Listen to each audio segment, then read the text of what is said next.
Hello everyone, welcome to Dragon Age multiplayer. So today in our stream we're gonna show the multiplayer mode of Dragon Age Inquisition. My name is Sila Costa, I'm producer from Dragon Age Inquisition. I have here with me on my side Billy Busco. Please present yourself, Billy. Hi, I'm Billy Buskill. As Scylla mentioned, I'm an associate producer on multiplayer. With us outside of the room here, we actually have three other team members. We have Amelia Von Hayden, we have Josh Stixma, and we have Luke Barrett. So they'll be playing in another room with us. You won't hear them today, but in a future cast, we'll make sure to include them. All right. So today we want to give an overall presentation for you guys. What is Dragon Age multiplayer about? So it's a four-player co-op experience. It's a party-based adventure, and we're going to go through all the main topics of what does it mean to be playing Dragon Age Inquisition, the multiplayer mode. So let's get it going. Actually, as you guys can see on the screen, this is the main lobby of multiplayer, of Dragon Age multiplayer. You can see the four players that are lined up for the match. We have one keeper, one archer, another keeper, and a legionnaire. So Billy, are you playing with the keeper today? Today I'm going to go with keeper. We've got loadout with two keepers here just to kind of balance the party. We start off with three classes, but before we get into some of that, maybe we should go into the store and get my starting pack just so we can get some fresh gear. That's a good idea. Let's go to the store first then. All right. So the first time you come into the store, you're going to actually see that you get a free Inquisition surplus crate, and that's going to give you a little bit of extra gear, get you started up. So when you're first matching, we're going to give you something to kind of get you going right out of the gate. So we'll open this up. It's free. What do Let's you got? see Let's what see. we got here. So we got a healing potion. Those are going to be really, really valuable, especially early on with the challenge. All right, so I got a lightning staff. That's perfect for our keeper. I'm going to go ahead and make sure I equip that right away. Yeah, let's equip it. All right. We go to inventory, and I got weapons here, and actually cycle through here. I got different staffs. As you can see at the top of the screen, we have different filters there. So I started with an Inquisition staff, but I just earned this Disciple Lightning staff. So I'm going to make sure we equip that here. Give us a bit of a boost. So a bit more damage, as you can see, from 24 up to 32. And now it's going to cast Lightning ability. So today, by the way, we're playing with level 1 characters, right? Yeah, Because we want to show the progression. I'm like, once you start multiplayer with level 1 characters, how do you equip your characters in the beginning? How are you going to level them up? exactly. We'll go back here. And just for quick visibility, when we first came into the mode, before we started streaming here, we all picked our characters. So the very first time you start in multiplayer, it's going to give you a chance to pick your character. As you can see, there's three classes that start you off, or three characters, sorry. And we're going to go with the keeper for myself. We got our new lightning staff equipped. Yeah, and Dragon Age multiplayer will ship with 12 characters at launch, so 12 really awesome characters. And 3 of those 12 characters are unlocked since the start. Absolutely. So, all right, so I'm gonna give you a quick overview of what multiplayer is. So we have a 4-player co-op experience. Actually, we can go straight into the match. You guys Yeah. can level up, and I can give that introduction. Yeah. As we go through. Yeah, we'll everybody will ready up here with the right trigger, and we'll get the match started. All right. So Dragon Age multiplayer is a 4-player co-op party-based adventures, as I mentioned before.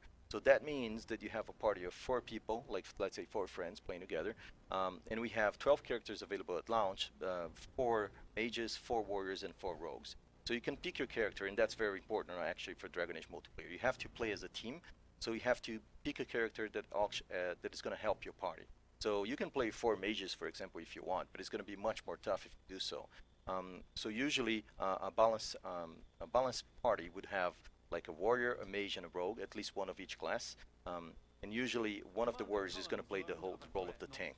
Our soldiers are ready. They're always ready. They're headed to All right. So for the purpose of today, we joined each other as friends. We made a match together, but you'll be able to matchmake with folks you're not familiar with. So you actually have the option to join with friends or go with the public matchmaking if you don't have enough people online, and you can do a combination of the two. So if you have a friend but you need to fill out those other 2 spots, you can do that as well. So today you can see we've chosen we're on routine difficulty. That's a starting difficulty level, and the team has jumped into the Elven Ruins. It's one of 3 environments we can travel to. So yeah, we'll head on through the stairs and get on their way here. So Yeah, so Billy, can you actually show a little bit of your abilities here before we Yeah, actually head up there? absolutely. So this is our keeper, Neria, and she's our support class. So she's got an AOE here that she can drive around. Nice cursor here, and cast barrier. So actually cast barrier on our other keeper here, just to keep that nice friendship alive. And then I also have a lightning attack with my lightning. Now this is my ability, but I also have the lightning staff. And you can see my basic attack can be chained together, and the final shot's a nice spread shot, which is great for hitting enemies from above and from the sides. All right, so let's head forward. Let's open the first. Let's open the first door. All right. Go through the first combat. So, because this is a party-based adventure, we want you to play as a team, right? That means that you guys need to stick together during the match, and usually it's a good idea to have the warrior going first, right? Absolutely. So we got Corbin, our legionnaire, at the front there. He's going to open up our door. He's kind of pinged everybody here to let us know where he wants us to be. Get into the dungeon. We will not fall today. All right, so we get some enemies just up ahead. We can highlight them with up on the D-pad too, which is really handy because now all of our team members can see exactly where that archer is in the background. He's a bit peskier than some of our other team members at the front line here. So you're playing with the keeper. The keeper is a support class, right? I'm like, can you go over what does that mean? Absolutely. So with the keeper here, her starting ability, like I mentioned before, is that barrier. She drives the cursor around. She's going to actually want to try and keep that on. It's on cooldown right now, so you got to be careful with timing. But you want to keep that equipped, especially on our frontline warrior here. Our other keeper has just granted barriers. You can see that little highlight around the health bar on Corbin's health here. So that blue highlight, That right? little blue highlight there, that's just letting us know that, yeah, he's got barrier. And the great thing here is having two keepers. We're able to kind of tag team back and forth and make sure that we have that up at all times. Oh, it looks like you just found a treasure room there. I think we got something special here. I'm not the right class for this though, so maybe we can get our legionnaire to come take a look at this. I think he's got the right foot size for this. This issue. The finesse of There a we warrior. go. Yeah, that's the kind of stuff we like to see. Right. So throughout your dungeon crawling and adventure, you're gonna find some rooms that are treasure rooms, right? That means that you can find some gold coins. You can break some vases and find gold coins, and at the end of the treasure room, you can find also a treasure chest. Now these things are risky because if we open it, sometimes it's gold, but sometimes there's someone here to. Oh, we got free gold. This is a nice lucky moment because sometimes you'll come in here and there's guardians, and you have to fight them off to be able to make it back into the dungeon. So. Yeah, so every treasure room, it's going to be a risk and reward situation. So you have to look at your health, discuss with your party, should go to that treasure room. And once you collect all the loot, all that gold coins, I'm like, what are you going to do with it after? Oh, the best thing we'll bring back as much gold as possible is going back into the store. So we bought that surplus crate to start us off. We have a bunch of different chests in the store, and you can use those to buy, to get more potions, more items, and even unlock new characters. Okay. All right, so sweet. Another chest. More free gold. That's pretty sweet. Now we've taken essentially a shortcut. We're gonna end up behind enemy lines here. We'll see how that plays out. Oh, another thing that I noticed, I'm like, you can see on the screen that it was like plus 34 gold. Is that your Absolutely. gold or everybody's gold? How does that Oh work? yeah, friendship. That's what it's all about. Teamwork and friendship. So we want to make sure that everybody gets that gold. So even though I didn't pick up that gold chest, I saw the 34 gold pop up for myself. That's because everyone on the team is going to benefit from that gold. It's really, really handy when you finish that match, go back to the store, be able to buy more gear. So in short, as long as someone is picking up the gold, the team is going to be fine. Everyone profits, yeah. Right. There's no khakis in Dragon Age, but everybody gets profit, so that's awesome. But it looks like you have a mage in the combat now. Yeah, let's highlight him, make sure our team's aware. Venatory Spellbinder. There we go, we got him target locked. Oh. I think he's angry at you. Oh, there we go. He's gone. Our archer made some quick work of him. Make sure we get our legionnaire nice and covered. He's got full guard built up too, that's awesome.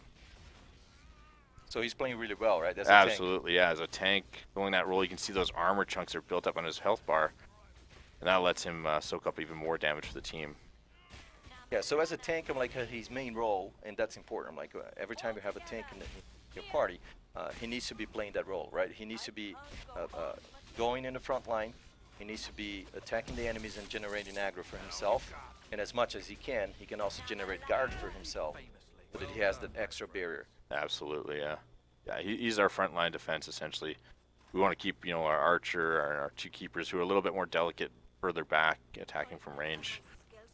Now, we've cleaned out the area. You may have seen in the bottom left-hand corner, we saw that key collected icon pop up, and that means that we're free to move through to the next zone. Actually, a little radar down below will show us a little door icon that kind of points us in the direction where we want to head. So that means that you completed the zone, right? Absolutely, yeah. How many zones do we have on a? So yeah, mission? with each mission, we basically have 5 zones, and in between each of those zones, we have these little recovery areas. So you can see here we have a health recovery font. So we're going to use that. Now the great thing about this is going to restore everyone's health to full, regardless of difficulty, regardless of location. It's not area based. It's actually going to give everybody full health. So you can actually start to use that in very different tactical manners. So basically, your goal is to finish the zone. You know that Absolutely. if one of you finish the zone, you can get to that recovery font. Exactly. Now, if one of us had fallen, the great thing is we can get to that doorway. It'll bring everybody back to life, and we'll also get that health recovery font to get them back to full health. So even if you're downed, you're not completely out yet, which is great. Oh, I noticed that the archer threw a few things on the ground. What are those? Caltrops, everyone's favorite. The caltrops are fantastic because they're actually great for crowd control. You can actually, you know, use an area like this. If you want to put caltrops down, it'll slow down the enemy and do a little bit of damage as well. So it prevents them from attacking as quickly, closing gaps against you. So I guess that he could use also on a choke point. Absolutely, yeah. That's where you're going to find the most effective use of caltrops, is setting up a choke point where, you know, the team members can then stay behind and use that as essentially as a mini barrier or a blockade for the enemy to have to sledge through. So since we were talking about the archer, let's go through the DPS class, right? I'm like, so the archer is one of the rogues, one of the DPSs. So that's the role that he plays in your party. One of the abilities that he has as a level 1, I think it's like some sort of an explosive shot. Is that right? Yeah, so one of the starting abilities Scylla mentioned is the explosive shot. Now, if you hit it, it's going to do a massive explosion, and it's great because if you land that first shot, first strike, you get a little bit of a bonus as well. So you can hit that first enemy, really kind of start the combat off on a bang, quite literally, and then get the team moving in there, get our Legionnaire running up front, and then get support moving in with barriers here. And he can hit multiple enemies with the explosive shot. Exactly, yeah. It's got a bit of an AoE, so it's going to land and hit multiple enemies, especially if you time it well, get them early on, and try to get them when they're clustered. You're going to see a lot more damage pop up as a result. Oh, it looks like you have a new enemy there. Oh yes, this guy, the big axe. This is the brute. You gotta be careful with him. We can highlight him. Now the great thing is target lock. We can use the right stick click.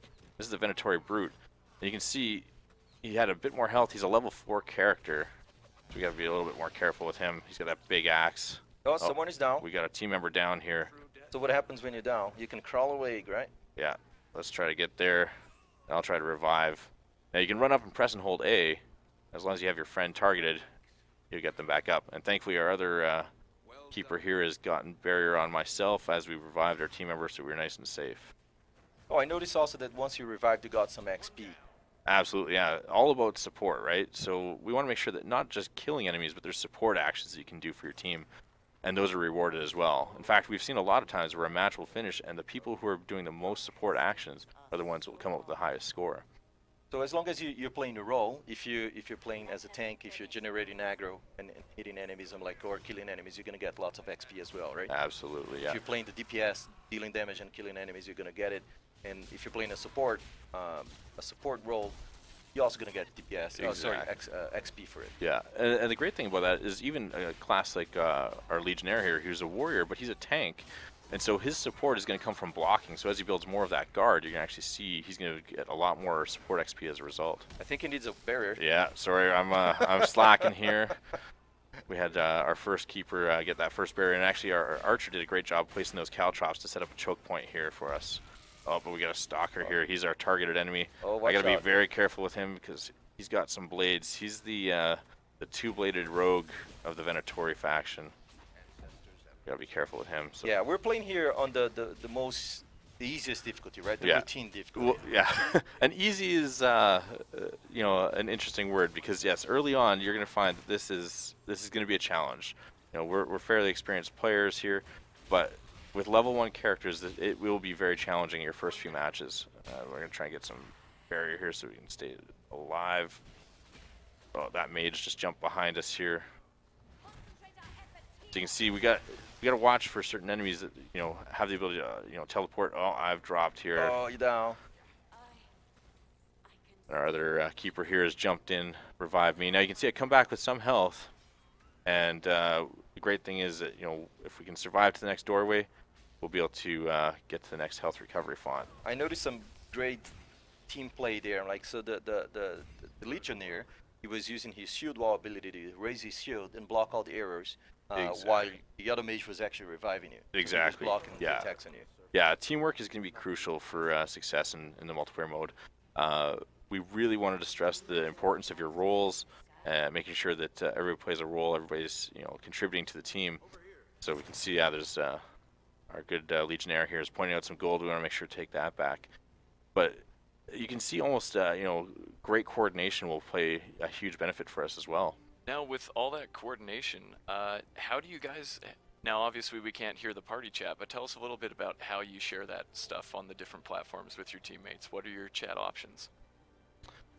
So with Xbox Live and PSN, you're basically using the first-party system. So we're using the headsets there. PC, we also offer live chat with headsets. So PC, you actually offer the option of live chat as it is or open chat, and then we also offer push to talk. So. Oh, you still can use the text, the text also, or like the text chat also on PC, right? Yeah. The Origin support. All right, so Caltrops at the top here. So as these enemies want to try and make their way up, we'll be nicely protected. Be able to slow them down. That brute's coming up again. Let's try to get a barrier here. A great use of the choke point. Oh, there we go. He's coming up, and he's gonna enforce his way with that big axe. So I know, well, so we didn't mention, but you guys are playing the Venatori faction, right? That's Absolutely. just one of the factions that you're going to find in Dragon Age multiplayer. What are the other two that we're going to find? So we have, as you said, the Venatori. We also have the Red Templars and the Demons, and each will provide a different challenge, very different enemy sets. You'll have to, prepare for them a little bit differently. So actually, one of the guys that is playing with us is Josh Stigma, the lead creature designer for Dragon Age Inquisition, both single-player and multiplayer modes. So we're going to bring him in for one of the sessions, and he's going to explain more about the creatures you're going to find on Dragon Age multiplayer. Alright, so almost through this wave here. You can see that Legionnaire is doing a great job at the front line, blocking up the path here, creating a better choke point, and those Caltrops held so, oh, we got a little, what's that shiny little thing? shiny thing. Let's make sure we take him out. Looks like a nug. Yeah, that's a golden nug. Oh, and look at oh wow, 64 gold. So we were able to get him quickly. He's a random event that can show up. You won't see him every match, but when you do, if you can take him out, and he's quick, you gotta watch. I like to call him the bouncy ball in traffic. He can get you into some bad situations if you chase him. So the key is take him out quickly, and he's got some sweet, sweet loot inside of him. So yeah, you can notice now that you can see the class door in the minimap in the bottom left side, and like you can see a question mark. That means that you found the class door, which can lead to a treasure room or maybe a shortcut. So they opened this new treasure room, very golden treasure room. Just a chest there. What's gonna go wrong? Let's see what happens here. Everything should be fine. Hey, yeah, we've lucked out pretty good here. A lot of treasure rooms so far, no threats. All right. Free gold's always nice to have. You also mentioned previously about events, right? Like you mentioned about the golden nug.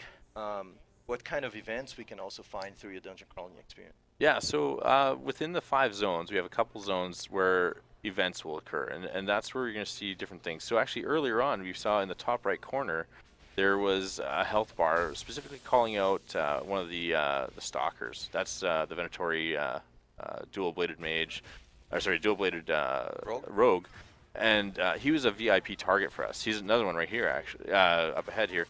But we're going to use tactic here. Sorry, I'm getting a little distracted. But with those events, yeah, combat is challenging, so we got to be careful. But yeah, those events come up every time in zones 2 and 4, and they're a chance. They're completely optional. We took a lot of feedback from working on Mass Effect 3. And we heard, fans enjoyed playing those events that we had on the different waves. But they didn't want to have to do them every single time. So what we did is we said, let's make them optional.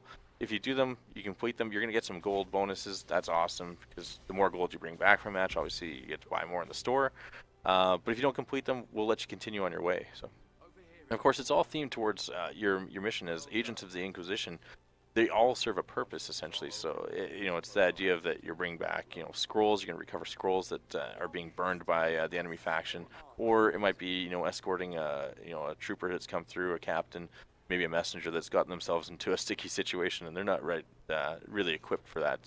So, as our awesome agents come in here, they're going to try and get them through that match.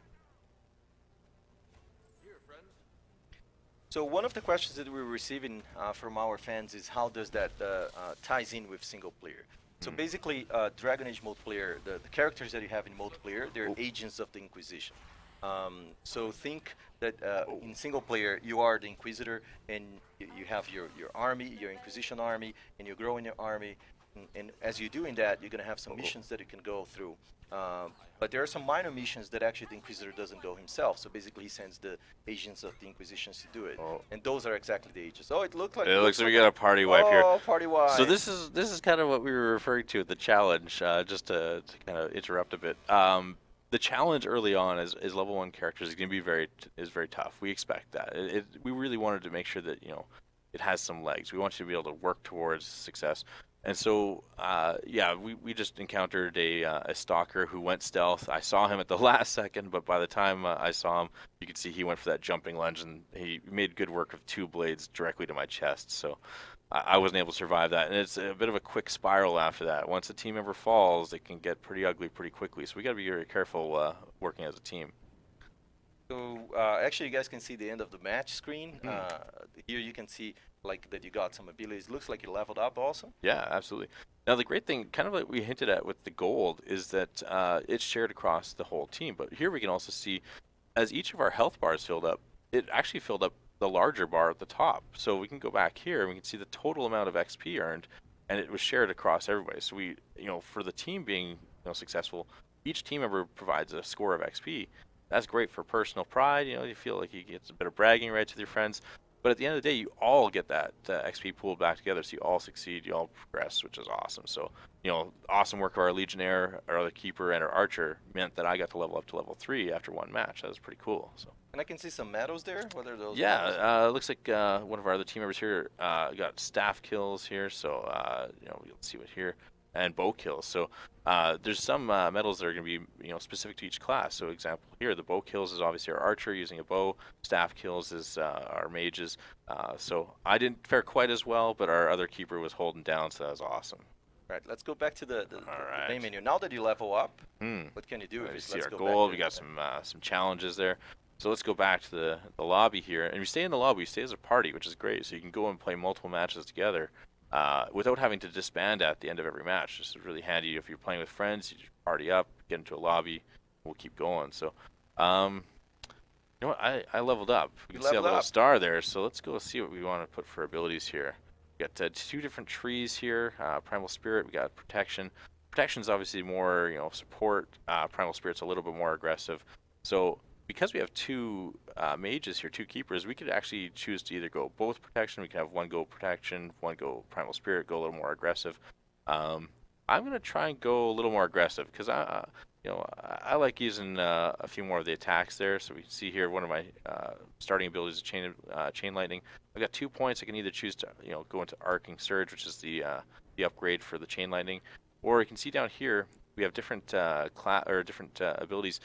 Now the diamonds, those are going to be our active abilities, and we also have the circles, which is our passives. So you're going to kind of build your way through the different tree here. Yeah, so we have the passives, which are the circles. We have the active abilities, the diamonds, and then you also have the small diamonds are the upgrades. The upgrades, right? Exactly. So. Okay, so choose the 2 ability points that you're going to spend. Yeah. I don't know how you're going to. So I'm going to go to. That's actually a good, interesting point. Also, depending on your play style, right? If you want to be more offensive, like you said, you're going to find abilities that suit you. Exactly. So you can have 2 mages, 2 keepers, but they still play very different. Very different characters as a result. Yeah. So for example, here I might look at the Dispel, which is going to be very handy for some of the other enemies. Take down their barrier. But we can also see here we have a different path here to go down, more of a support class. And actually, Fade Step looks really interesting. I'm a big fan of that one. So let's take this one. We're gonna apply that. That's our passive. To get Rejuvenating Barrier, it's gonna mean we're gonna get our mana back a little bit quicker. And we're gonna use Fade Step. That's a nice evasive maneuver. So apply that. And you can see at the bottom right, actually, it applied it directly to the Y button. But I like having that more on the B button, so I can go and map that there to the B button. Now it's doubled up because I only have 3 active abilities right now. But as we level up more, we can actually introduce more abilities, and we can swap out that Y button afterwards. So. All right, we're gonna do a rotation now. Yeah. So Billy Busker is gonna go downstairs, while we're gonna have Luke Barrett joining us. Actually, Luke and Derek Holland, you guys can show up here. All right. So I'll Thank swap you, out. Billy. Yeah, thanks. And I'll be playing downstairs. And of course, I've now just made some awesome decisions for how Luke's gonna play. So he has to play my style instead of maybe his. I'll step out here, folks. All right, so folks, while we're making the transition here, I'm gonna go through Oh, maybe while we're swapping all those over, Scylla, you can tell us a little bit more about the 12 characters and kind of how they work and the idea behind them, because they are all written and developed characters, right? Yes. So actually, I'm gonna go through here on the screen. You can see that I'm showing the 12 characters here, right? So we do have these 12 characters, and we wanted the characters to be different from what we did with Mass Effect 3 multiplayer in a way. So we wanted them to have more personality. We wanted them to have more attitude. So each of the character, they have a specific voiceover. They're gonna have different banters. They're gonna be chatting with each other during the mission when you go dungeon crawling. Yeah, Luke, you can select whatever class you want to play. Make sure you have the other headset so that you can talk with your party members as well. They know what's going on. Yeah, it's kind of a double setup. Yeah. So yeah, we have the 12 characters, so they have personality. One of the writers, we work with the writers and the concept artists and recreate the personality for the character, and we go through how we want them to be perceived. Right, we have some setting up a little bit here. Right, don't hang yourself. All right, so we have Luke Barrett here with us. He also worked on the combat team, designing all the cool abilities you can see in the game, and many more things. Oh, you're probably muted. Okay. There we All go. right, we can hear. Yeah, so hello everyone. Just gonna take a look at what Billy has brought onto me. I think he got the fade step for you. Yeah, so this is our very high mobility ability. And we've also got the regeneration. So what this is basically is 35% whenever I bury some. Can you tell me a little bit about how you can play characters different way? Because there's not one way to play a character. Yeah, so playing as the Keeper, you are a support role, but as you can see, we've got 2 trees for it. So if I was playing it and had ability points to spend, which I don't because somebody spent them, You will have some. I would have taken this, which is the more offensive route. This is the upgrade to chain lightning, and it makes the chain lightning bounce quite a bit more, increasing the damage by quite a bit. As you can see further down in this tree, this is more the offensive stuff, with the bottom being energy barrage, which is really cool, but probably be a lot of gaming before we get to that. We got a bit of money. I want to You want to buy a chest? buy a chest, yeah. All right, let's buy a chest. Let's see But what we get. I want is actually this, because I kind of want to get bees. You So want we'll potions? see if I get lucky. And so what are the max levels for that's okay. characters, and do you level across the board, or do they level individually? So that's a good question. So each character you can level up to level 20. And actually, we're gonna map the potions here, Yep. by the way, as you can see on the screen. I'm Luke gonna is doing take it. this one too. This is a lyrium potion, which actually will increase my damage as a mage. Billy has set me up more support role, but as an offensive player, I'm gonna try to multitask. And I Alright. think we are good to go. So whenever you guys are ready, let's give it a spin. So going back to the question, what was the question again? Kono? For max levels and how you level across characters. Okay, so you can level up your character all the way to level 20, right? And of course, like the first levels, it's easier for you to level up in the Yep. beginning. So yeah, you start at level 1 with 2 abilities, and then you're gonna get obviously 19 more points. There are way more things you can spend points on than what you get points for, so choose very wisely. But that's on purpose, right? That's on purpose, yes. So the idea is you can play. There's probably about 4 or 5 really effective ways to play each of the kits. Obviously, you will probably come up with your own ways that we never thought of. That usually happens once the game launches. But I have been playing a lot of multiplayer in the last month or so, and also having worked on all the abilities, I know how most of them work. So I would say, yeah, about 4 or 5 different ways to play each one. And once you hit level 20, you can also do something with your character, right? You can promote it, right? Yep, that'll give you a bonus to your stats for all of your characters. Depending on your base class, if you're a rogue, a warrior, or a mage, you will get a different stat, and that will affect all of your characters. So if you promote your keeper, what do you get? You get +1 willpower. Okay. And that For will, all the characters. for all your multiplayer characters, yeah, they get willpower. Yeah. So here's the new skill that we've got, which is blink. It You're not is the only one. a The mobility fade step, thing. right? Yeah, Been an the fade experience. step. So actually, Fate Step is a nice ability, because you can use it offensively and defensively too. Yeah, you'll see if you get the upgrade, it actually does damage. Right now, it's just a dodge. While you are in this mode, you can control your character. It's a little difficult running at that speed. We're good to go. I can multitask. Yeah, remember to communicate with your party. I know it's a double role because you're speaking with me, speaking Yeah. with our fans, and also speaking with your party. So Yeah, so I'm going to try to be a bit more offensive here.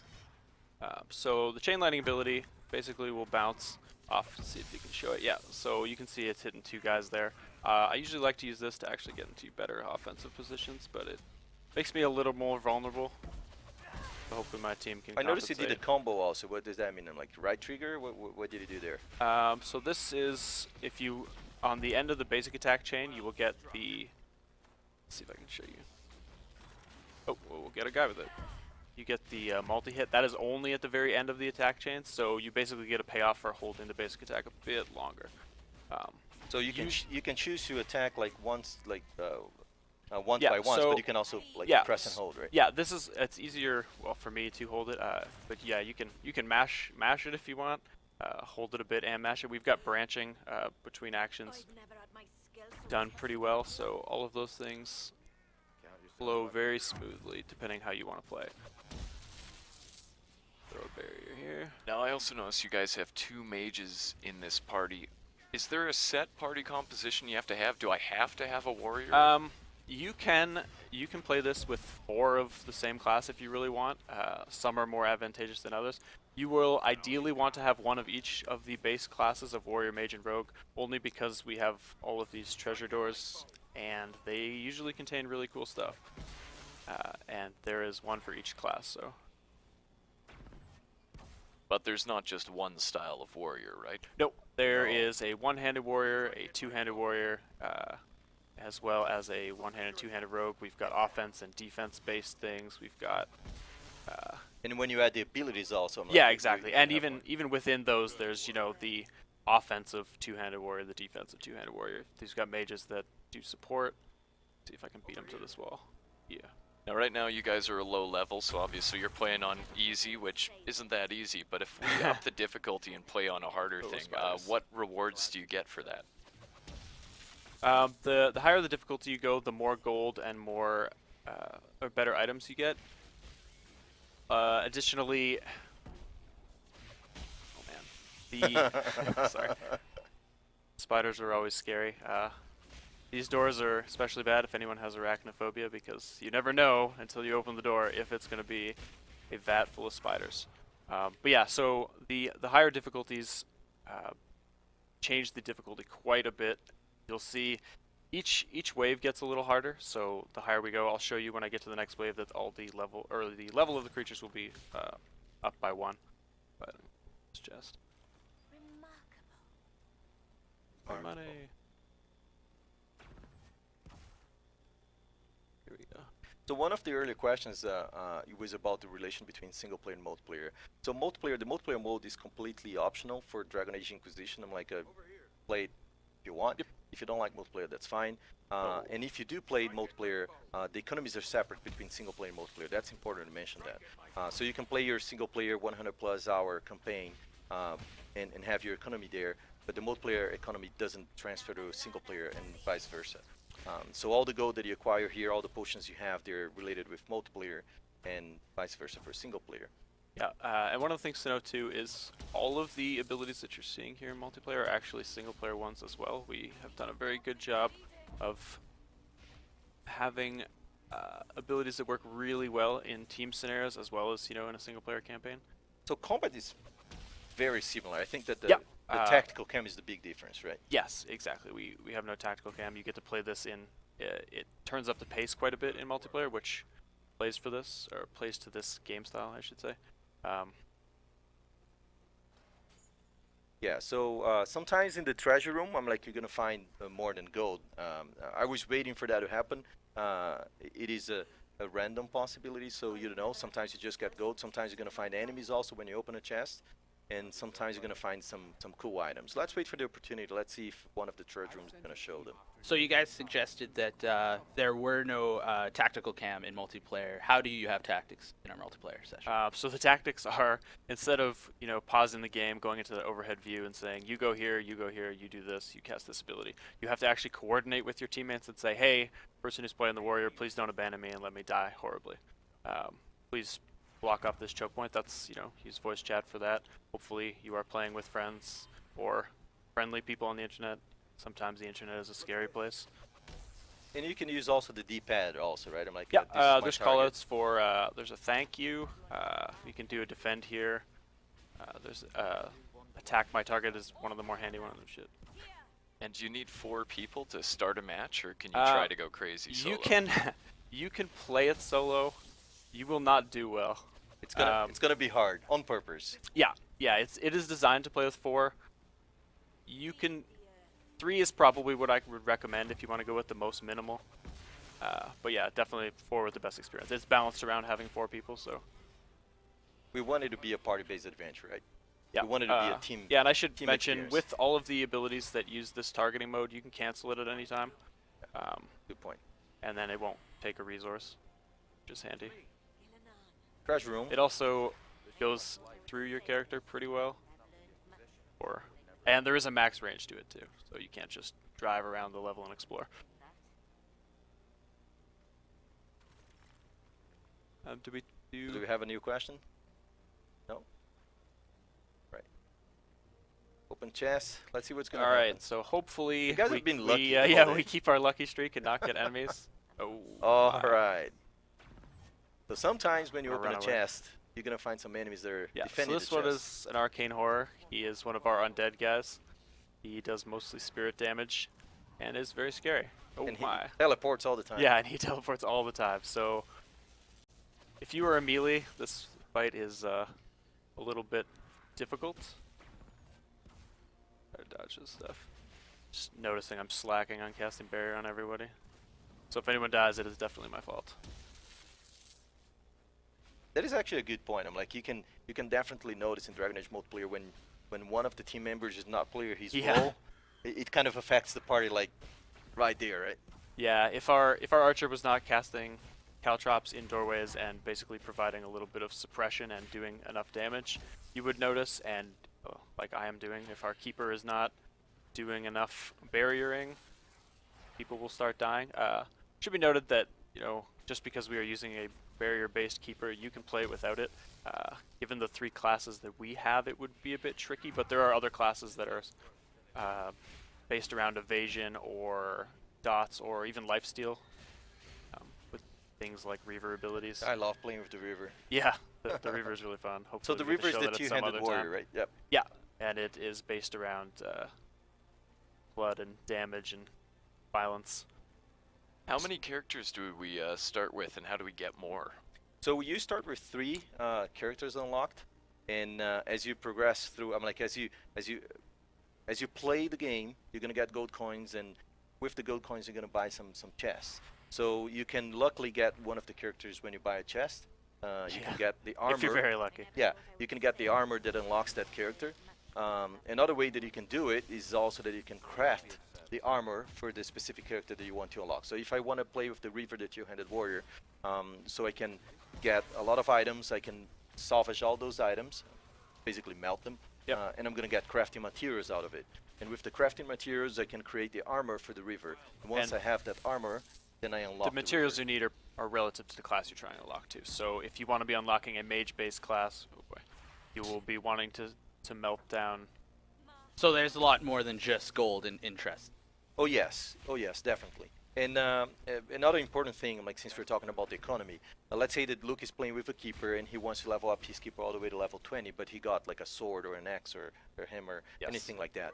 Like he cannot use them with the mage, but he can, like I said, he can salvage, and once he does that, he's gonna have lots of crafting materials. With those crafting materials, he can try to unlock a new character with an Yep. armor, or maybe you can use it for weapon modifications too, right? Yep. One of the problems I always run into is getting a really nice rare weapon for another class, and then you're like, oh, I've been trying to level my keeper up, but now I kind of want to play the Reaver. I kind of want to play this because I got this really cool weapon. So I end up with an account that has, level 10 of everything rather than one level 20. I think that's a good problem to have if you're getting like rare weapons. Yeah. Oh, we got our event guy here. The stalkers are very vicious because they will teleport or go invisible and run behind people, and it gets pretty deadly on your support classes. So one of the questions we were getting from the fans is if we can respect the character. So yes, you can respect the character once you promote the character level 20. Basically, you go back to the character goes back to level 1, and you can restart, right? You Yep. can restart. And then by that time, hopefully you've played your character enough, and you probably have a better. Oh, I like this ability. I didn't like this one. I don't. Certain abilities are built for playstyles. So I prefer the offensive playstyle, so I probably wouldn't get more defensive stuff. Though, to be fair, having this dodge is very handy. I would probably be dying quite a bit more if I didn't have it. So we can thank Billy for that. Thank you, Billy. I noticed that once in a while in your screen on the right side, I can see like a green spider web. What is that? Yeah, so that is the weaken debuff. One of the Venatori archers on his snipe attack has that debuff. What it does is it reduces the amount of damage I am doing by 20%. However, I believe it's only physical damage, so as a mage, I kind of don't have to worry about it too much. As a warrior, or especially as an archer, you will really feel the difference in the amount of damage you do, which completely limits your roll. So try not to get hit by that. They last, depending on type of creature, it lasts anywhere from 8 to 12 seconds. Okay. Which isn't too bad, but if there are a bunch of archers in the back, you'll be getting quite a few of them. So another question that we got from the fans was about trading. Like, do we have trading in Dragon Age multiplayer? We do not have trading in Dragon Age multiplayer. What you can do, as I mentioned before, once you get a weapon that you don't like, you can salvage that weapon, and once you do that, you're gonna get crafting materials. And with the crafting materials, you're gonna choose what you're gonna do. You're gonna craft like a new hilt for your sword. If you want to do like And there's always something you want with crafting there is materials. always something. Yeah, You- lots of possibilities. you're We're gonna go always- through the armor yeah. actually once we level up a little bit more, get some gold coins. We can do some or if you guys get some cards actually that Yeah. have Hopefully we get weapon lucky and get some modifications, cool yeah. weapons. And if I get stuff for one character, can I trade that between my characters, or is it locked to a single guy? That's a very good point. So the inventory is shared within your account. So if Luke, for example, he got like a really awesome sword, and he does have, for example, like the Legionnaire, he can just swap to the Legionnaire and get that sword and use that sword. Right? As long as it is a weapon that you can use with that For that character. class, yeah. Yeah, for that class. I noticed you guys entered Zone 3. What does that mean? What are the differences between the zones other than maybe a little bit harder each time? So we do have 5 zones, right, in every mission that you played, and as you go further, it's going to be more difficult. You're going to find different types of enemies, and they're going to be a little bit more difficult, and Yeah, it so gets you more can challenging. You can see now that the level has gone up significantly from when we started, and I'll try to show it again later when we hopefully make it to the end this time. Yeah, on the top of the screen it shows the little 3, level 3, level 5. And yeah. that's, if you target lock someone, you get a bit more information about them. But by the end, I think it goes up to 5 or 6 on the first difficulty. And if you get to zone 5, what happens there? At Zone 5, there is a very separate event. You have to try to defend a point. There is a boss character, or boss type character of the faction, so depending on what faction you're playing, you'll get a different boss. They are very scary and do quite a bit of damage. So it is tough. Some of them are better suited to be fought against by, like for instance, the Demon faction. If you came in with the Templar, you would have an easier time against the boss. Whereas this faction, would be better with more armored characters because they are more physically oriented. And we have 3 factions, right? In Dragon Age multiplayer, we have the Venatori. Yep, the Venatori, which are the more humanoid ones. We have the Red Templars, which are they're corrupted people. I don't want to spoil too much of the story, so we'll just say they're Templars. They are red. And then the Demon faction, which is your fire-breathing rage demons and your ice-shooting despair demons and shades and horrors and things like that. Speaking about spoilers, actually, that's a good point. So I think the Dragon Age multiplayer, one of the cool things about Dragon Age multiplayer is that you can play with your friends, and there are no spoilers for the story. Single player. Yep. I mean, you're gonna learn more about combat. You're gonna learn more about the enemies that you're gonna face, the abilities you can use. But there's no spoilers, so you can have your single player campaign. And for example, if Luke is playing already for 20 or 30 hours, and I just started Dragon Age Inquisition, and I'm afraid that you're not gonna spoil the story for me. No problem. We jump into multiplayer. We have fun together. Kill a lot of enemies, and no spoilers. So we can come back and share that cool moment we had last night and talk about it the next day. And am I able to join matches with my friends who are way higher levels than me? Oh, And- definitely. Yep. Is it region locked, or can I play with people in Europe? Okay, so let's go for the first one. Can I join my friends with different levels? Yes, you can. It is built. Certain classes are more beneficial at higher levels and lower levels. For instance, the Keeper is a really good companion to have with a higher level character because barrier is useful all the time. You will not be as strong, but you can still compete quite a bit with your friends if they're level 20.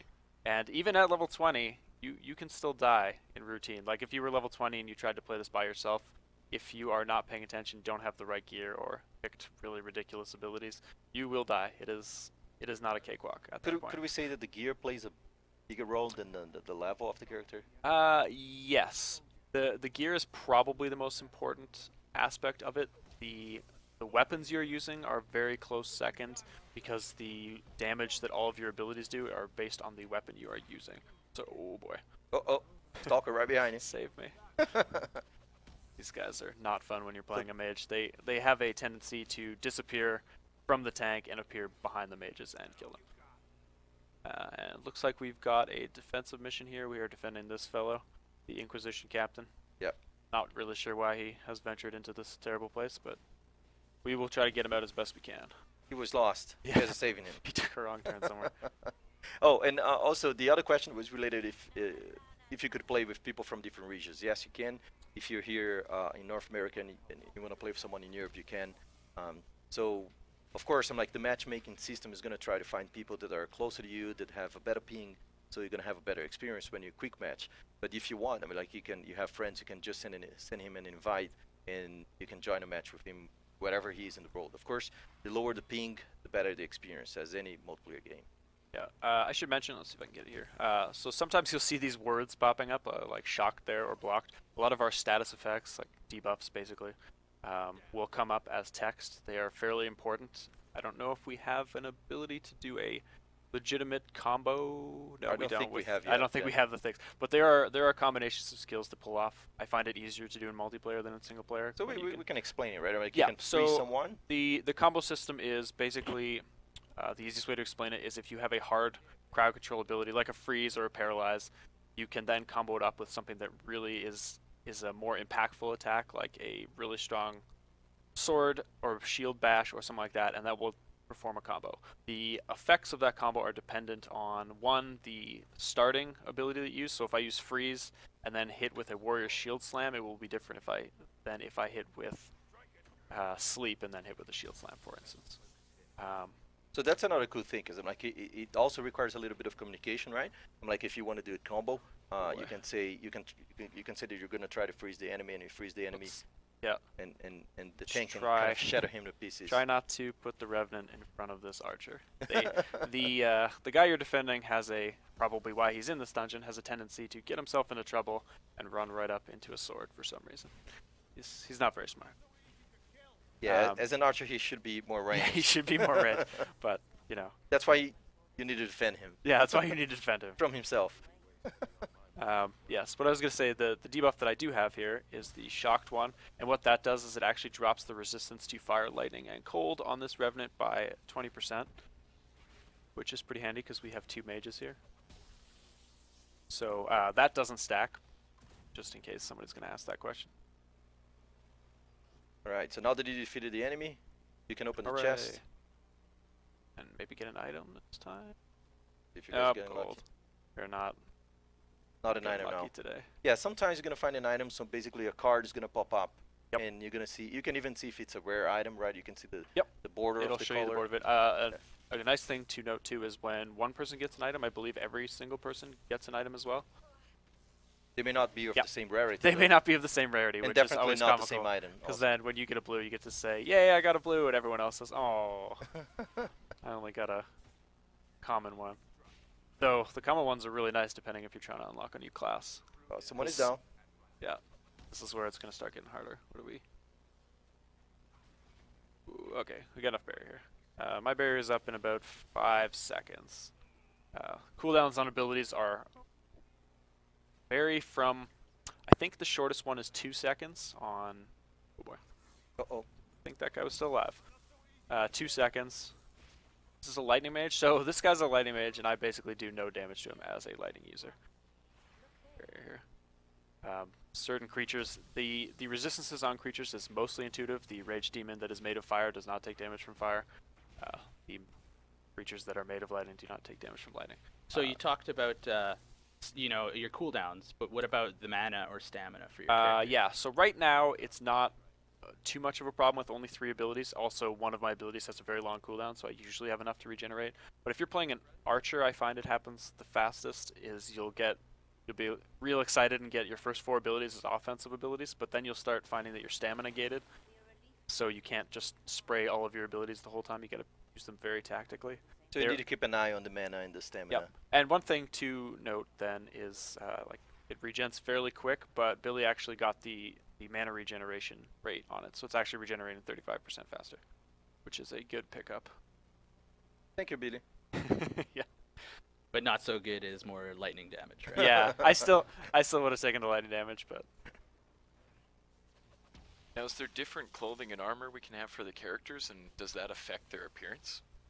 so each of the characters, I believe, has 3 different looks or different colors for each of the armor sets that they have.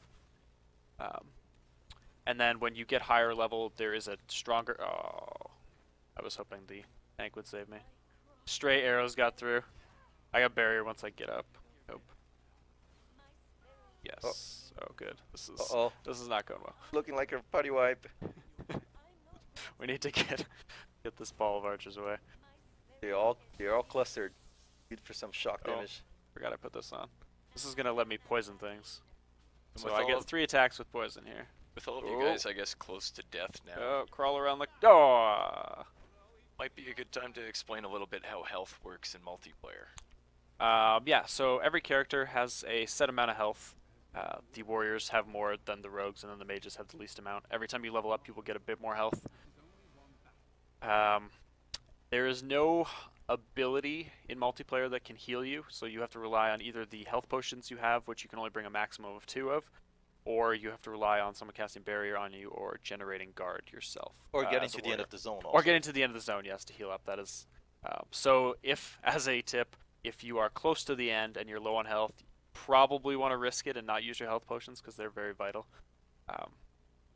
It's probably better in most cases to go down and then get revived by a teammate and then get the free health rather than use your very important potions, because once you run out of those, you start dying really quick. And for those of us who like an extra Right. level of difficulty, is there friendly fire? Let's see, 25 Uh, staff kills. So What no friendly flying in Oh. multiplayer, right? I'm like, you I have got beat. no friendly fire in multiplayer. No, there is no friendly fire multiplayer. In single player, you can turn it on or off if you want. Extra difficult. But I got a kill streak of 5. I got a few medals, It's and probably when I went on a rampage of some kind. you probably level up again. Yeah. Now you can pick a So little bit more let's abilities. let me go through this real quick while I still have time. So like we were saying at the beginning, Frost Step is the upgrade to Fade Step. It will actually make my Blink ability do damage. This typically promotes me to be more aggressive and actually use it to go into fights rather than using it defensively. So not only you do damage, I'm you gonna can, get you can this freeze because them it's also, awesome. right? You can freeze them when you go through. Yeah, them. yeah, it will chill them. Yeah, chill Um, them. Yeah. So what the chill debuff does is it makes their movement speed and attack speed very slightly slower, which is quite handy if you are trying to run away from something, which, you know, when you get further into the level typically happens. Which I'm one's gonna it? leave the last point for whomever sits down next, just in case they want blur, or they want to start. Yeah, I'm much nicer than Billy. Unless they want to play another class too, is probably fine. But yeah, I got the upgrade to chain lightning, which gives it more bounces, and the distance bonus helps a lot. A lot of the time, early enough, especially with so many archers, they will spread out in a way where you can't use chain lightning. The way this ability is designed is if you use it against one person, you will be sad and you have done the ability wrong. You always want to be hitting 2 people with it to get the maximum effect. So as it says here, it hits 4 times. That is if there are 2 people. If there's only one character, it only bounces once, as it is a chain and not a So try single to class. use when the Make enemies sure, are clustered, make right? sure there are always 2 people to use this. Yeah. Otherwise, your teammates may yell at you for not being cool. And yeah, there's a whole bunch of other cool stuff. Fly around them quickly. This is another crowd control one, as is this one. This tree is pretty favor of primal, yeah, lightning and stuff. And then Seeker Swarm at the bottom, this is what I would go for right here as my offensive keeper. If you were a more defensive based one, you'd probably want to get Static Cage, super good, and same with Disruption Field. These are very, very high tier. You can see by the cooldowns, 32 seconds. All right, so now we're gonna do rotation. So we're gonna have thank you, Luke. Thanks for Thank playing you. with us. Thank you, Yeah, Scylla. keep playing with us downstairs. Keep up the good work. See if I can take Uh, this off without. So we're gonna have Amelia. Yeah, we're gonna have Amelia Van Hayden, one of our gameplay programmers for Mode Player. She's gonna join us, and we also have Derek Holland. Derek, show up here.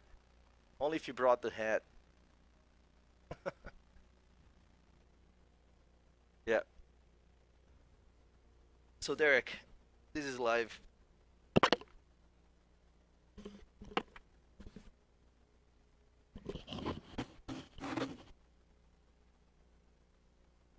It's gonna be a cozy couch, I guess. Doesn't work with the hat. Doesn't? Can you guys hear us? How we doing? All right. All I'm right. gonna have to remove the hat, folks. Sorry. All right. So this is Derek Holland. Work with us, QA for Multiplayer on the line.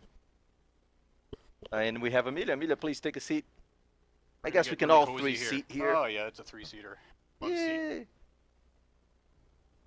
So, Hello, Amelia, hello.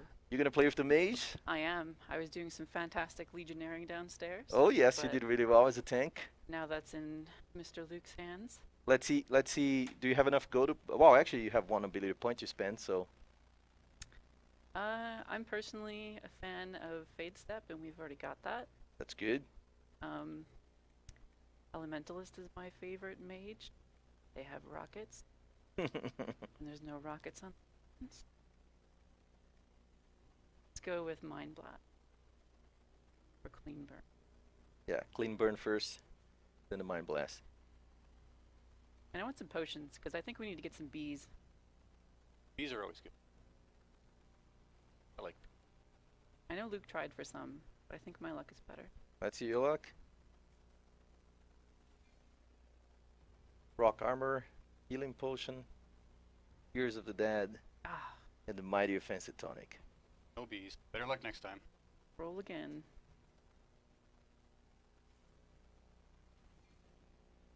And Tiffin fire, so that's kind of like a fire grenade of Fireworks. sorts. Electrical resistance tonic. Confusion grenade. No bees. All right. Someday. We can dream. So Amelia is also like mapping the potions now, as you can see. It's kind of a depending on your play style, you can only take 4 potions to the match, 2 of each. So it's important for her to choose the potions that she want to take into the battle. I'm gonna go with. Did chests or bad guys ever drop potions that we can use? No, they do not drop potions. No. What you can find, like we mentioned previously, once you open a chest in the treasure room, you may find an item, and the item can be an armor, which it's going to unlock a new character, or maybe an armor for a character that you have already. So it's a different look for the character. You can also get like a new weapon or a new weapon modification. Right, let's go into the match. So Emilio is going to play the keeper. We have like more level up characters, level 5 characters, all of them. So you see that in 1 hour you manage to level up all the way to level 5, which is cool. And now everybody has 4 abilities, right? Well, up to 4 abilities, depending if they didn't pick all passives. Now, do we have another class Amelia might want to play, or are we gonna keep with the keeper? Well, we could change if she gets. So, do you want to continue with the Legionnaire, Amelia, and show how to play with the Legionnaire? Well, I guess it's kind of too late because everybody bit was too like late. ready up. Yeah. Not this time. Next time, guys. All right. Almost. We go with the mage. Let's roll with the mage. We promise Twitch we will rotate our character selection next time. Yes. Amelia does well with keeper. I Good could try. choice. I could try and be a Legionnaire keeper. I mean, I could get it in the front line. In the I front want to lines. see that. I don't think it'll work though. No, you're too squishy as a keeper. The effort But that but counts. but for the warriors, you kind of can, right? You can be the primary tank or the secondary tank. If you do have 2 warriors in your party.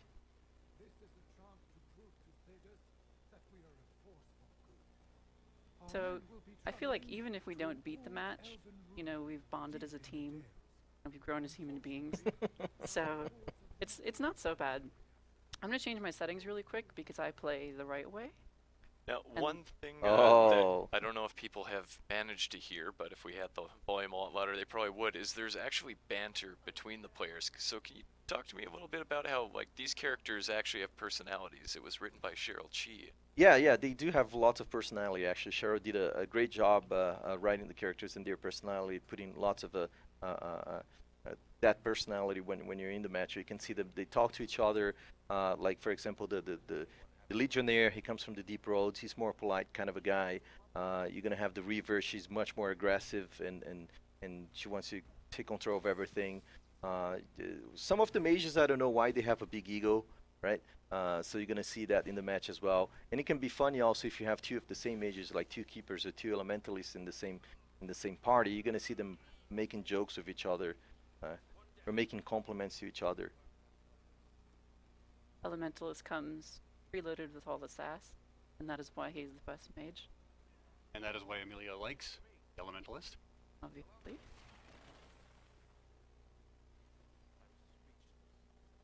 I have a good amount of sass.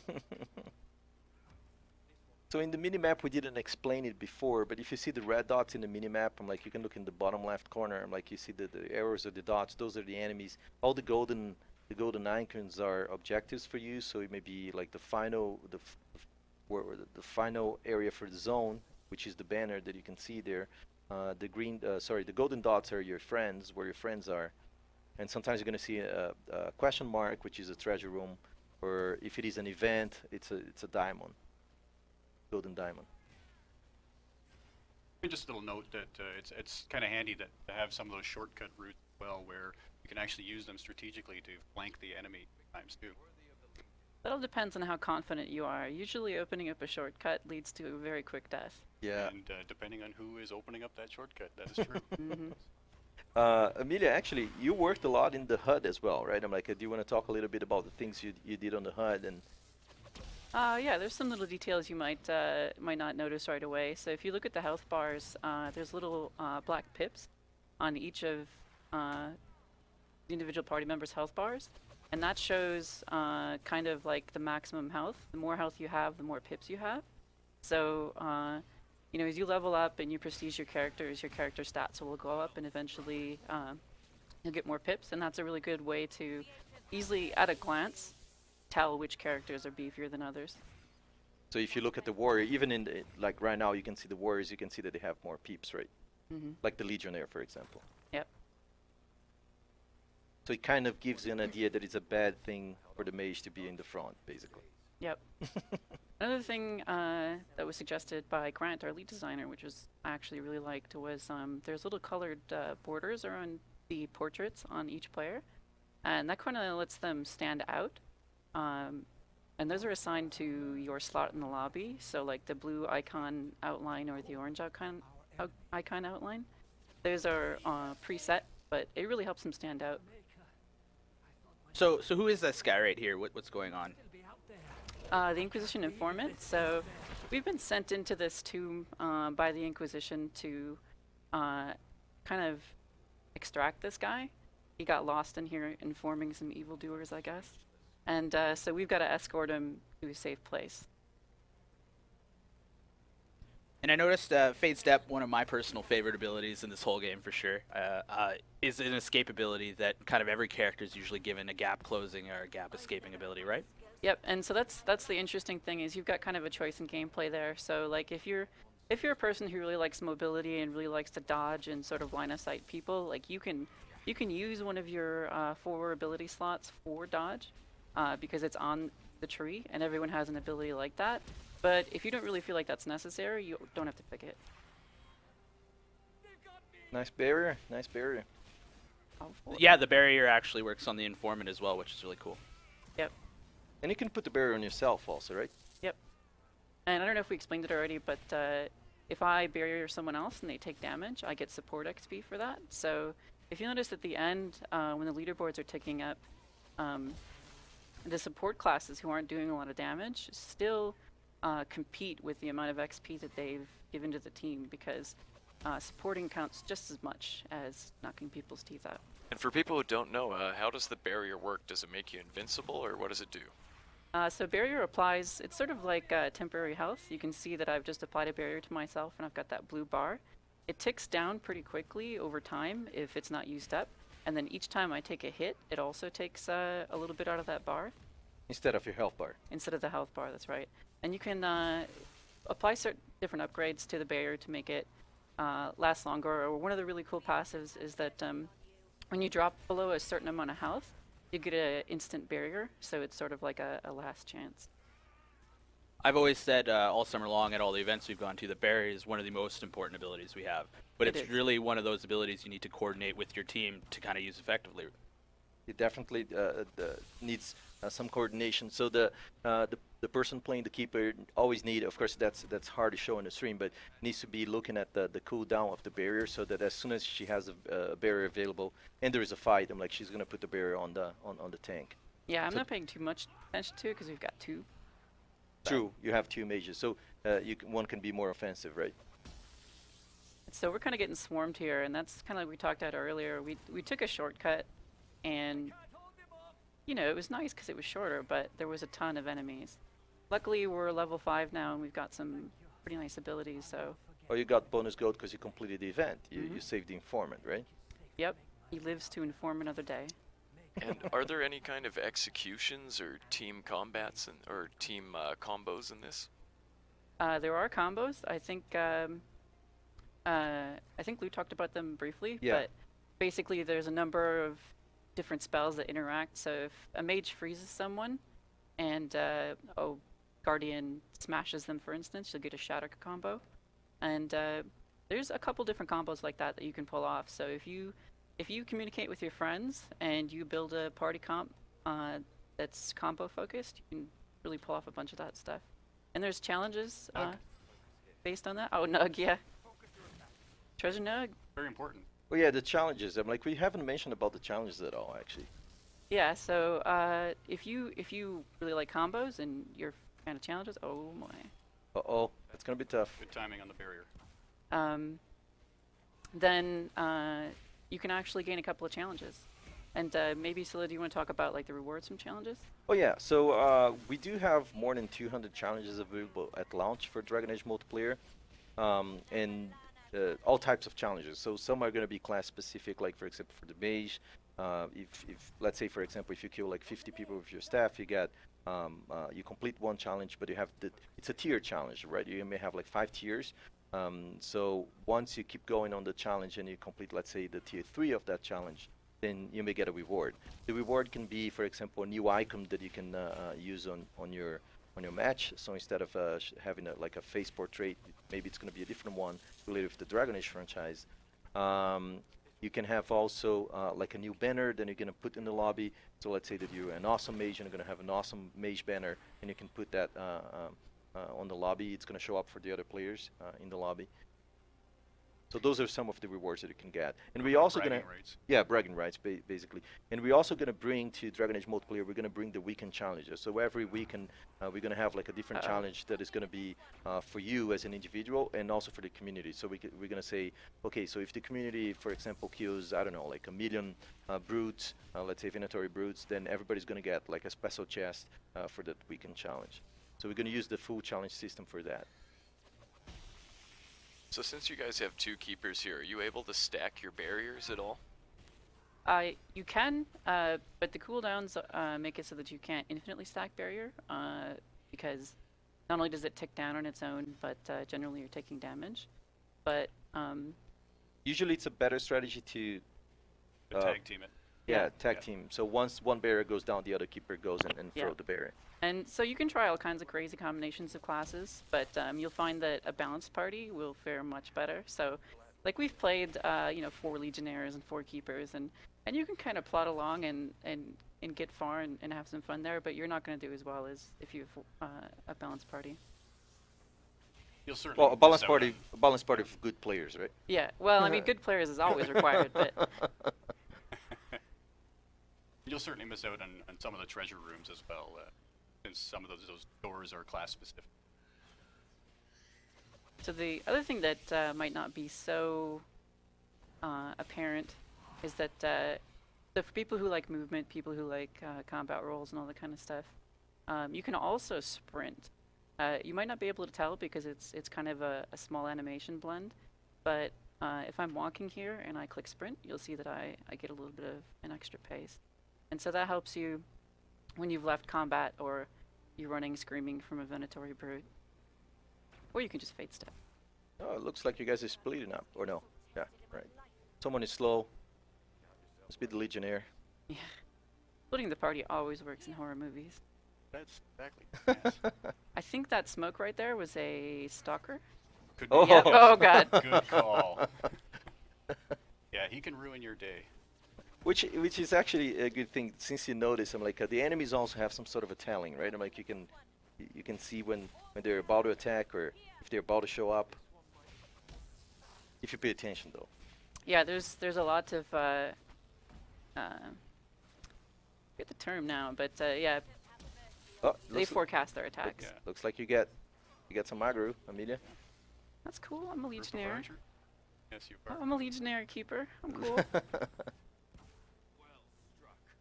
Well struck. So I've noticed you haven't used a health pod even though you're in the danger zone. Is there a reason for that? Risk reward. So you only get 2 health potions. So you really gotta save those for when you need them. To There a was- session, right? Per session, yeah. Per session, They yeah. refill. So basically, we only had a couple enemies there, so even if I went down, my party probably would have picked me up. But I'm saving my health potions for when stuff really gets crazy. Oh, Speaking like of right which, now. It's crazy to me. Yep. So I'm gonna try and stack barrier here so we can get through this. Oh, you're gonna get all the aggro now. Good call, I saw the stalker. All right, ready? Get close. Get close. All right, nice barrier. Uh-oh. All right, out of the frying pan. Uh-oh.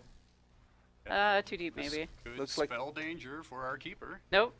Well done. It did work. There's a potion. All right. God, that ability is so cool. I could fade step all day. It's pretty awesome. Although I usually end up going in the middle of all the characters, and that doesn't help me at all. Yeah. Like a Vanguard. Did you guys Yeah. mention the passive that you can add to Fade Step? I think Luke mentioned that you can add the passive for the Fade Step, and then you do more damage, right? You do like Yep. 100% damage, I guess. So you can fly through enemies Yep. and damage them at the same time. It's pretty cool. Does it freeze enemies as well? Luke was saying that you can chill enemies, so Yeah. basically it's a, yeah. It's a status effect.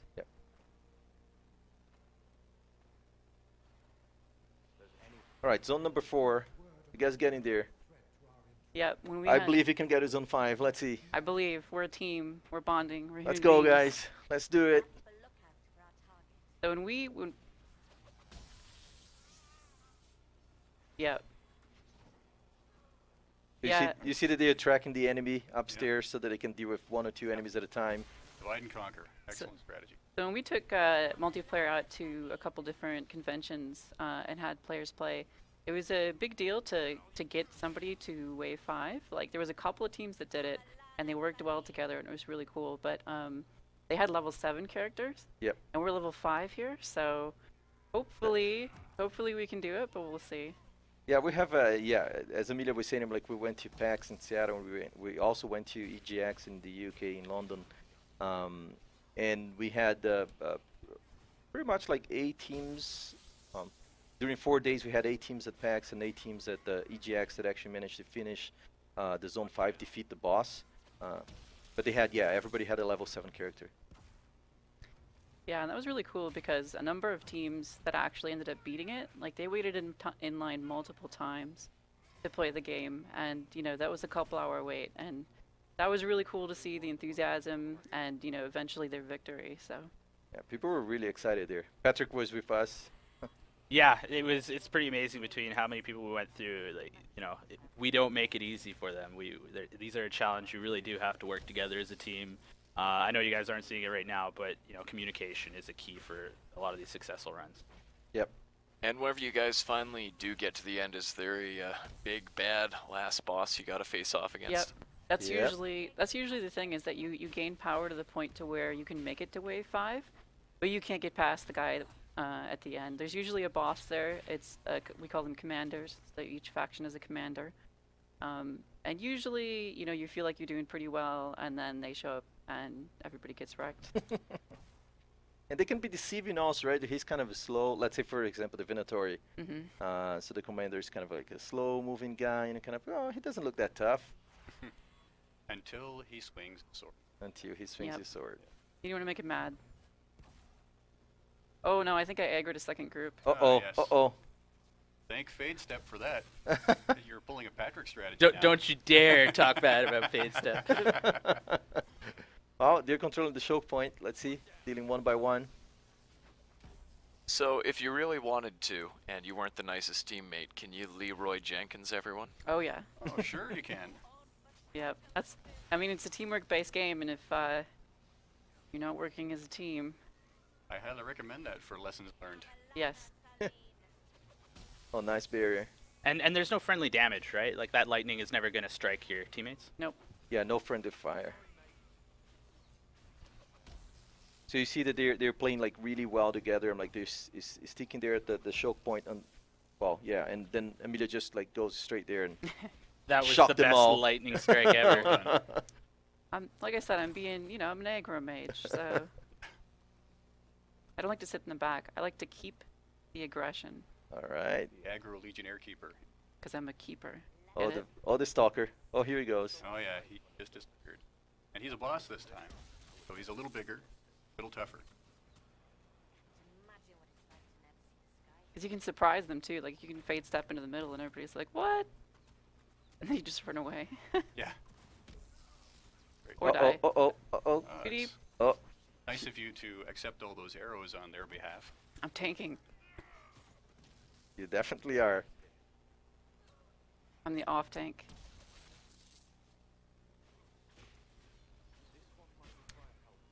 So anybody who's joining us, basically, one of the core functions of the mode is that all XP and gold is shared. So it's a teamwork-based game. Oh my, I'm in trouble here. Oh, yes, you are. And so that means that you don't have to compete against your teammates for experience. All the experience each individual person gains is given to everybody else. And also when you loot gold, everybody gets the same amount. So you can kind of compete amongst each other to see who gets the most XP for the team in the session, but it's all shared, so. Yeah, it is definitely a teamwork and team rewards as well, right? And Yeah. what happens if somebody leaves or drops mid-match? Well, if someone drops, I'm like, you can, let's say that something happened with their connection and they drop, like they can just like go and quick match again into the same game or receive an invitation from their friends. Yeah. And in case that he doesn't come back, someone else can join into the match also and just drop in. And any gold he's earned up to that point has already been put into his inventory as well. He Yeah. won't lose out on. That's one thing I was really adamant about is that I think one of the most frustrating experiences is that, you know, like you get kicked out of a match and you've got a ton of experience or progression or whatever and you lose it. And I want to make sure that that happens like not at all or as little as possible. And so one thing we did is like Derek said, golden items are atomic, which means the second that you get them, they're granted to your character. So if you leave the match or you're kicked or whatever, you always get your golden items. And your XP and progress towards challenges and stuff like that. If you leave a match, as long as your team doesn't get to the next checkpoint, when you rejoin, you'll save that stuff. Congratulations, So you made it to wave 5. We've made it to wave 5. Zone 5. All right. Well done. So zone Yeah. 5, let's explain a little bit how it works. So you can see that they enter the zone 5, no enemies are attacking or anything, because they have to place the Inquisition banner so that the fight can start. If you look at the minimap, you're going to see that there is the golden icon there on the bottom left, showing where the Inquisition banner is. So you guys can move there, but before you put the Inquisition banner, it's probably a good idea to discuss what kind of strategy you're going to have. Are you guys going to stick together in a place or move? I'll let you do it, Amelia. Yeah, kiting for days definitely. So it depends on the commander that you get for the faction, but generally you end up in a wide open area and you've got to defend and defeat the commander. Different commanders have different behaviors. Some teleport, some move slowly, so on and so forth. And so you gotta basically build a strategy around that. Generally, what we try to do against slow-moving commanders is we find a choke point as a team, and then we kind of wait for the enemies to funnel to us. And then once we get overwhelmed, we'll move to another choke point. If you stand out in the middle, it's very brave, but it probably won't end well for your team. Yes. Brave or foolish, the choice is yours. Let's so do we it. can Okay, so here we claim go. this in the name of the Inquisition. There we are. So now you see enemies are spawning, and they're Oh. going to start coming to us from all directions. And Venatory Commander's health bar just came up too. yep, let's run this. Oh my gosh, where did our tank go? Your tank is tanking. All right, guys, let's hang out here for a little bit, and then let's run. So you can see that enemies are coming from 2 points from the stairs, upstairs and downstairs. They're coming Or a It's group like of melee. a little bit attackers. outnumbered now. 5 enemies and Let's see what I've got. Antivan fire. Probably- Oh, yeah. I think our commander has just shown her face. oh, nice potion, Amelia.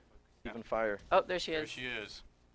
So there's the commander. She's a fire mage, and she's probably gonna wreck all of us. So we should probably run. Stick and move, stick and move. So you can see that the party's kind of splitting up now. It's a dangerous time. Now they're trying to tackle one enemy that is alone. But now the other enemies are getting closer to them, so might be a good Are we time to getting move pinched? again. Could be, yeah, flanked a bit. Oh. So you see they keep on hitting and moving, hitting and moving.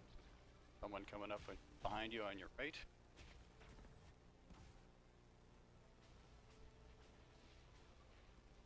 Okay. Alright, so this is good. They're sticking together. And it's a good time to use the potions as well, right? Yeah. What else have I got? Oh, rock armor. That's good. All right. If so you had any left at this point. Yeah. So she uses rock armor. What's rock armor, Amelia? Rock armor gives you extra defense, so it turns you into a rock, and you take less damage. All right.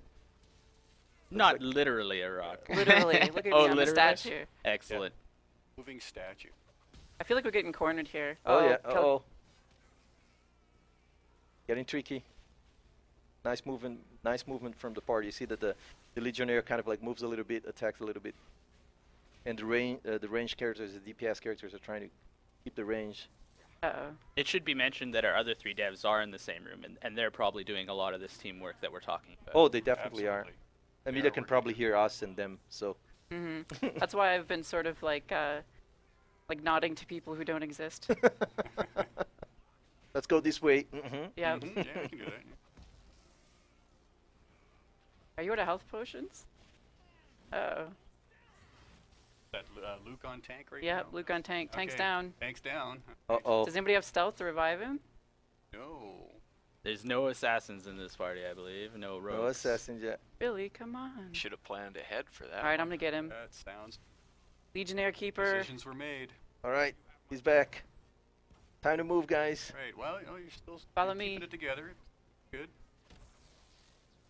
I got barrier. Nice barrier. Not being wrecked by archers right now. So you got grouping those melee characters together and excellent. What else have I got here? Is that Tears of the Dead? Oh, you got. You have Tears looks of like Dead, a yeah. confusion potion, possibly. Oh, Confusion. Yep. That might. There you go. There we go. Put a few of the guys, enemies on your side now. Oh yeah, you see that their health bar, like, they become green, right? Yeah, turn Yeah. green, so now they're fighting for the Inquisition. Temporarily. Temporarily.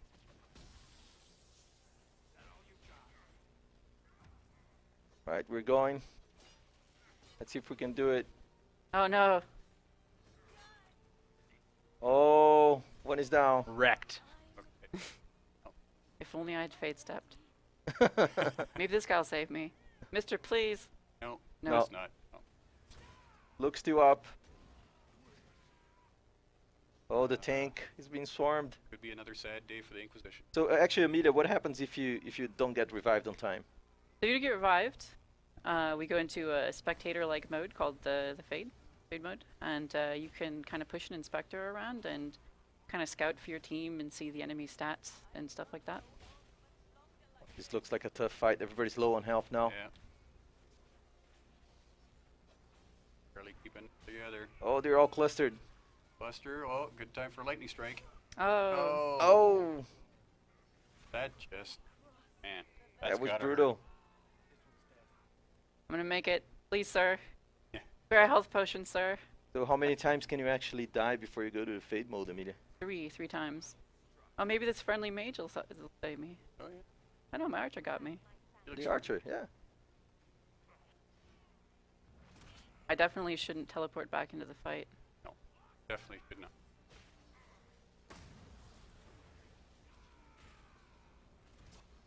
That looks a little warm. Well, she is a fire mage.